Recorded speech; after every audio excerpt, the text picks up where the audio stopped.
യേശുവിൽ പ്രിയപ്പെട്ടവരെ, ജീവിതത്തിൽ ഏറ്റവും പ്രഥമ സ്ഥാനം ദൈവത്തിന് കൊടുക്കാൻ നാം വിളിക്കപ്പെട്ടിരിക്കുന്നു.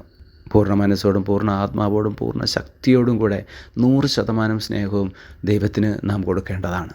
അങ്ങനെ ദൈവത്തെ സ്നേഹിക്കുമ്പോൾ ഈ ലോകത്തിലുള്ളവരോടെല്ലാം നമ്മുടെ സ്നേഹം അല്പം കുറഞ്ഞെന്ന് വരാം. അത് ലോകം ഇഷ്ടപ്പെടുന്നില്ല, ലോകത്തിലുള്ളവർ ഇഷ്ടപ്പെടുന്നില്ല.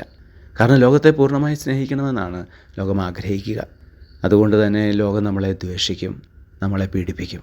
ഈ പീഡനത്തിൻ്റെ നടുവിൽ നാം ഭയപ്പെടേണ്ട കാര്യമില്ല. കാരണം അവിടുന്ന് എണ്ണി തിട്ടപ്പെടുത്തിയ തലമുടി ഇഴ പോലും നശിക്കാതെ അവിടുന്ന് നമ്മളെ കാത്തുകൊള്ളുമെന്നാണ് അവിടുന്ന് അരുളി ചെയ്യുന്നത്. അങ്ങനെയുള്ളൊരു സംരക്ഷണം അവിടുന്ന് തരുന്നത് അവിടുന്ന് നിശ്ചയിക്കപ്പെട്ട നാൾ വരെയാണ്. ഒരിക്കൽ നമ്മൾ മരിക്കേണ്ടവരാണ്.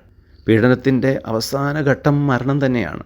ഈശോയെ അവർ പീഡിപ്പിച്ചു, കുരിശിൽ തറച്ചു കൊന്നു എങ്കിൽ നാമും കൊല്ലപ്പെടും.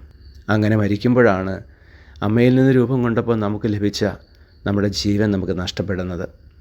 ആ ജീവൻ നഷ്ടപ്പെടുമ്പോഴാണ് അമ്മയുടെ ഉദരത്തിൽ രൂപം കൊള്ളുന്നതിന് മുമ്പ് തന്നെ ദൈവം അറിഞ്ഞ നമ്മുടെ ആത്മാവിൻ്റെ ജീവൻ നിലനിൽക്കുകയുള്ളൂ. ഈ ലോക ജീവിതം അവസാനിക്കുമ്പോൾ ആത്മാവ് നിത്യം നിലനിൽക്കാനായി, നിത്യജീവൻ കരസ്ഥമാക്കാനായി സ്വർഗത്തിലേക്ക് യാത്രയാകുന്നു.